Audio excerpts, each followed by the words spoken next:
সকাল সকাল উঠে আমরা যদি কাজকর্মেতে লেগে যাই তাহলে কিন্তু অনেকটা সময় আমাদের হাতে থাকে। নমস্কার আমার প্রিয় ইউটিউব পরিবার, তোমরা সবাই কেমন আছো? আশা করছি তোমরা সবাই অনেক ভালো আছো, আমিও ভালো আছি। আমি সুপ্রিয়া, আমি তোমাদের সবাইকে আমন্ত্রণ জানাই নাসিকের ঘরকন্যার আরেকটি নতুন ব্লগে। এই দেখো বন্ধুরা, আজকে কিন্তু আমার মেয়েরা রুটি পরোটা কিছুই স্কুলে নিয়ে যাবে না, তারা কিন্তু পাস্তা নিয়ে যাবে। আমাকে কালকে রাতেই বলে রেখে দিয়েছে। তবে মেয়েদের জন্য উঠে কিন্তু ফটাফট পাস্তা বানিয়ে দিয়েছি, আর তার সাথে 2টো করে চকলেট বিস্কুট। কর্তামশাই কিন্তু রুটি সবজি নিয়ে অফিসে চলে গেছে। আর এই যে মেয়েদেরকে দেবো বলে 2 গ্লাসে আমি অল্প অল্প দুধ দিয়েছি, তার সাথে একটু চকোস দেখি যদি খায়। কিন্তু কেন কি চকোসের লোভে ওরা কিন্তু দুধটা খায়, কিন্তু চকোস যদি ঘরে না থাকে ওরা কিন্তু একদমই দুধ খায় না।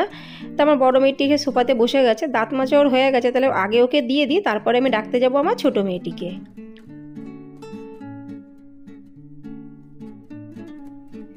ডাকতে ডাকতে আমার ছোটো মেয়ে উঠে গেছে, ও ব্রাশ করাও শুরু করে দিয়েছে।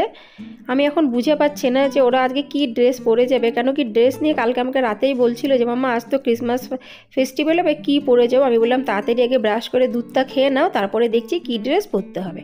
তা যথারীতি দাঁত মাজার পরে ওই যে ব্ল্যাঙ্কেট চড়িয়ে কিন্তু আবার সোফার মধ্যেই চলে এসেছে। বন্ধুরা, নাসিকে মারাত্মক পরিমাণে কিন্তু ঠান্ডা, এখনও কিন্তু ঠান্ডা সেরকমভাবে কমেনি। যাই হোক, মেয়ে দুটি দুধ চকস খাওয়া হয়ে গেছে। আর এখন দেখো আমার বড় মেয়েটি যেহেতু ক্রিসমাস, ওই জন্য লাল আর সাদার উপরে একটা ড্রেস পরেছে। আর এই যে কালকে নিয়ে এসেছিলাম না দহিপুর শালিমার থেকে এই যে হেয়ার ব্যান্ড, ওই হেয়ার ব্যান্ড পরেও গেছে, কেন কি আজকে একটু স্কুলে ফাংশানও আছে। তা ওদেরকে দুজনকে বাসে নিয়ে যাব। তো যতক্ষণ ওরা সাজুগুজু করছে আমি কাপড় জামা কিছু ওয়াশিং মেশিনের মধ্যে দিয়ে দিই। আমার এদিকে কিন্তু তাড়াতাড়ি কাজবাজ হয়ে যাবে। আজকে একটু আমি তাড়াতাড়ি কাজ করে নিচ্ছি বন্ধুরা, কেন কি আমার আজকে নিজেরই একটু বাইরে যেতে হবে। ওই জন্য ভাবছি এই কাজগুলো যদি আমি ফটাফট উঠে করে নিই, বেশি টাইম যদি আমার লস না হয়, তাহলে কিন্তু আমার হাতে অনেকটা টাইম বাঁচবে, আর আমি নিজের জন্য একটু টাইমটাকে স্পেন্ড করতে পারবো। আমি ঠিকঠাকভাবে কেনাকাটাও করতে পারবো। ক্রিসমাস আছে, আমার বান্ধবীরা যাবে একটু বাইরে ক্রিসমাসে কেনাকাটা করতে, কেন কি এখানে সেল চলছে। ওই জন্য আমি ভাবছি ওদের সাথে আমিও যাব, যদি আমার টাইম মতন ঘরের কাজগুলো হয়ে যায়। আর এই দেখো ছোট্ট মেয়েটির জন্য কিনেছিলাম এই যে মাঙ্কি হেয়ার ব্যান্ড। কেমন ধরনের হেয়ার ব্যান্ড তোমরা কোনো সময় দেখেছো? যদি না দেখে থেকো আমাকে কমেন্টসে লিখো বন্ধুরা। আর এটার দাম নিয়েছে হলো 300 টাকা। আর এই দেখো মেয়ে দুটিকে নিয়ে কিন্তু চলে এসেছি, বাস আসবে এক্ষুনি, তারপরে কিন্তু আমি যাব ওয়াকিং করতে। প্রতিদিনকার অভ্যাস কিন্তু মানুষের একটা নেশাতে পরিণত হয়ে যায়। প্রচুর পরিমাণে ঠান্ডা, কিন্তু যারা ওয়াকিং করে তারা কিন্তু একদিনও বন্ধ দেয় না। বৃষ্টি হোক, গরম হোক আর ঠান্ডা হোক, ওয়াকিং কিন্তু ঠিকই করবে, যোগা ঠিকই করবে, কেন কি মানুষের এটা প্রতিদিনকার জীবনের সাথে একটা ওতপ্রোতভাবে একটা অভ্যাসটা জড়িয়ে যায়। যাই হোক, ওয়াকিং করে আসার পরে দেখছি ওয়াশিং মেশিনের মধ্যে জামা কাপড়গুলো কেচে চুপচাপ হয়ে আছে, ওগুলোকে ফটাফট তুলে আমি আগে মেলিয়ে দিই, কারণ এত পরিমাণে ঠান্ডা শুকাবে না তো আজকে আমি ভালোই জানি। আর রোদ্দুরটাও কিন্তু আমার বারান্দাতে সেরকম একটা পড়ে না, তোমাদেরকে আমি বারবার বলি আমাকে জানলাতে দিতে হয় জামা কাপড়, তা জানলাতে দিয়েও আজকে লাভ নেই, যেহেতু আজকে একটু কুয়াশা কুয়াশাও আছে আর ঠান্ডা ভাবটাও বেশ আছে। তাই যথারীতি আমি যতটা সম্ভব, যতটা ধরে, আমি কিন্তু সমস্ত জামা কাপড়গুলোকে ব্যালকনিতে মেলিয়ে দিয়েছি।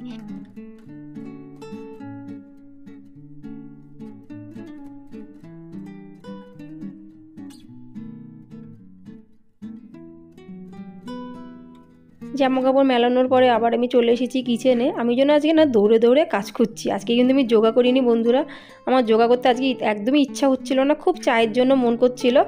তো ঘরে আসার পরে যথারীতি জামা কাপড়গুলো মেলিয়ে দিলাম। এবার ভাবলাম একটু গুনগুনা জল খেয়ে নিই, উষ্ণ জল। তোমাদের আমি বারবার বলি শীতকালে তো আমি সবসময়, আমি কেন বন্ধুরা, এখানকার বেশিরভাগ মানুষ কিন্তু শীতকালে উষ্ণ জল তো খাবেই, এমনকি গরমকালেও কিন্তু সকালবেলাটা আমরা 4টে মানুষ কিন্তু উষ্ণ জলই খাই, কারণ উষ্ণ জল খাওয়াটা না একটা ওইটাও একটা অভ্যাসে পরিণত হয়ে গেছে।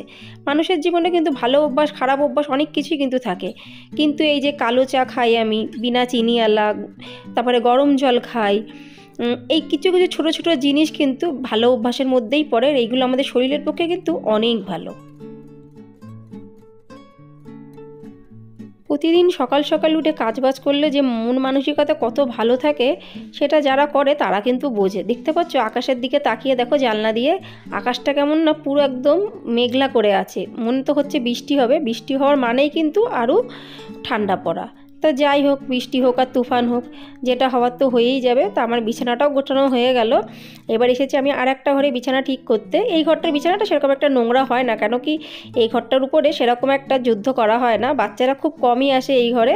যেহেতু এই ঘরটার মধ্যে সবসময় খেলাধুলা করা হয়, একটু জামা কাপড়গুলোকে আমি এখানটাতে সুন্দর করে রেখে আয়রন করি, ওই জন্য। আর খাটটাও খুব একটু ছোট, ওই জন্য মেয়েরা সেরকম একটা আসে না নোংরা করার জন্য। যত যা নোংরা করার জায়গা হলো সামনের রুম, মানে ওই যে একদম সোফাটা দেখতে পাচ্ছিলে, অত বড় সোফা, ওইটাই হলো ওদের সমস্ত সব কিছু করার জায়গা। ওখানে বসে ওরা যত তাণ্ডব করবে।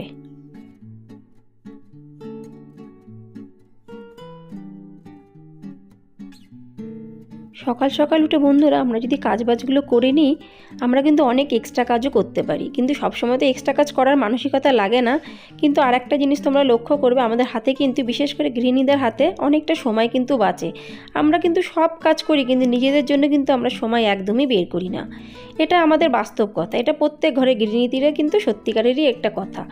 কেন কি আমরা শুধু ভাবি কি আমাদের জন্য সময় বের করব, তখন আমরা ভাবি না ঘরের ওই কাজটা করি, ওই কাজটা করি, ওটাই সব থেকে ভালো।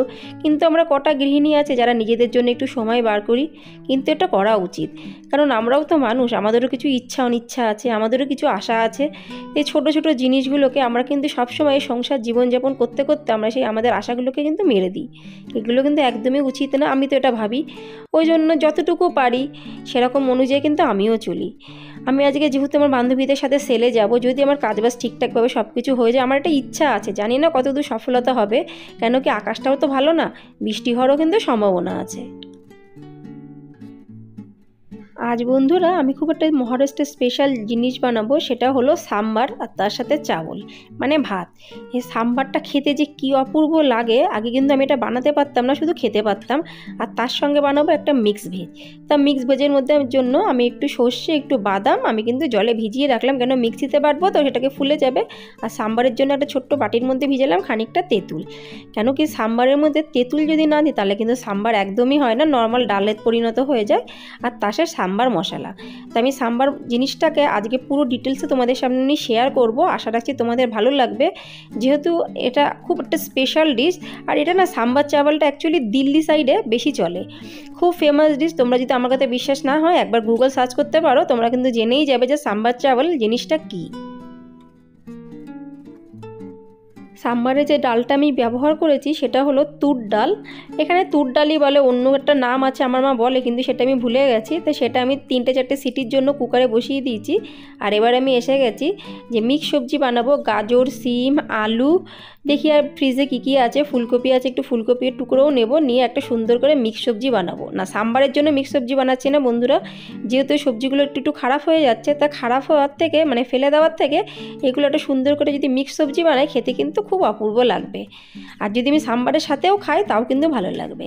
সাম্বারের মধ্যে কিন্তু এখানে বেশিরভাগ মানুষ সজনের ডাঁটা, কুমড়ো, বিভিন্ন ধরনের সবজি কিন্তু দেয়, কিন্তু যেহেতু আমার মেয়েরা সাম্বারের মধ্যে কোনো সবজি খায় না, আমি ওই জন্য কিন্তু কোনো সবজিই দেবো না।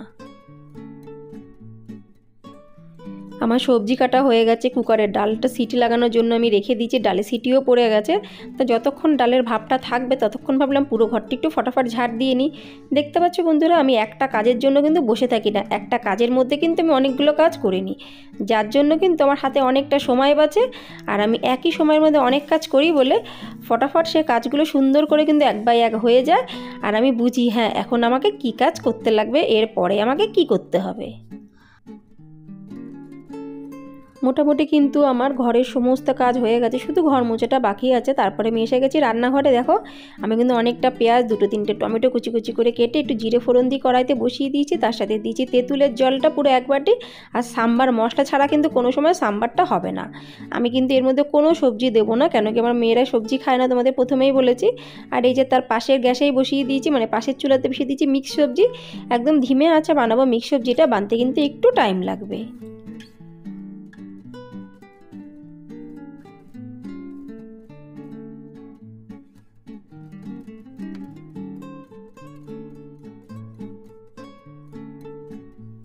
তা যতক্ষণ সবজিগুলো তৈরি হচ্ছে ততক্ষণ ভাবছি গাছগুলোকে তো হয়ে গেছে 2-3 দিন আমি জল দিইনি। শীতকাল হোক আর যাই হোক না কেন বন্ধুরা, মাঝে মধ্যে যদি একটু গাছের মধ্যে জল না দিই গাছগুলো কিন্তু নিজেরাই বলে দেয় যে একটু জল লাগবে। কেন কি তোমরা যদি গাছ কেউ ঘরে লাগাও 2-3 দিন জল না দিয়ে দেখো গাছের পাতাগুলো না কেমন আমড়ে আমড়ে যাবে।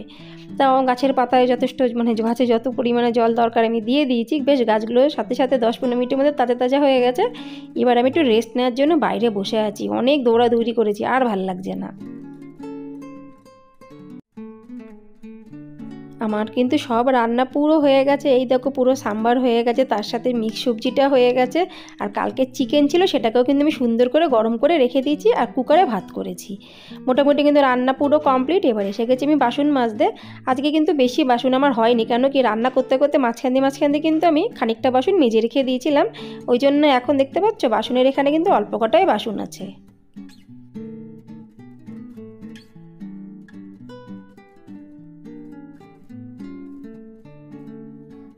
ঘরের সমস্ত কাজবাজ হয়ে গেল, এবার শুধু ঘর মোছাটা বাকি আছে, এটাও আমার ফটাফট হয়ে যাবে। তাহলে দেখতে পাচ্ছ বন্ধুরা, সেই সকাল কটার থেকে বলো তো, 4:45 থেকে কিন্তু আমি আমার দৌড়ানো শুরু করে দিই। দৌড়ানো মানে এই যে ঘরের কাজকর্ম করা কিন্তু শুরু করে দিই। হ্যাঁ, তার মাঝখানে একটু যোগা ওয়াকিং সেটাও আমার একটা রুটিনের মধ্যেই পড়ে, সেটাও আছে। আর তার সাথে সাথে এই যে ঘরের কাজকর্ম যেগুলো সবই কিন্তু তোমাদের সাথে আমি শেয়ার করেছি। আশা করছি তোমাদের অবশ্যই ভালো লাগবে। ভালো লাগলে কিন্তু লাইক, সাবস্ক্রাইব, শেয়ার, কমেন্টস করতে কিন্তু একদমই ভুলো না।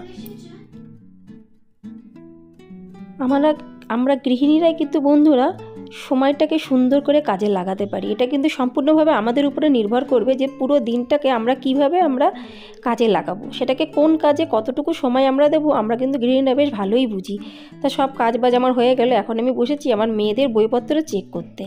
কোনটা ঠিক করেছে কোনটা ভুল করেছে সেটাও তো আমারই দেখার দায়িত্বের মধ্যে পড়ে।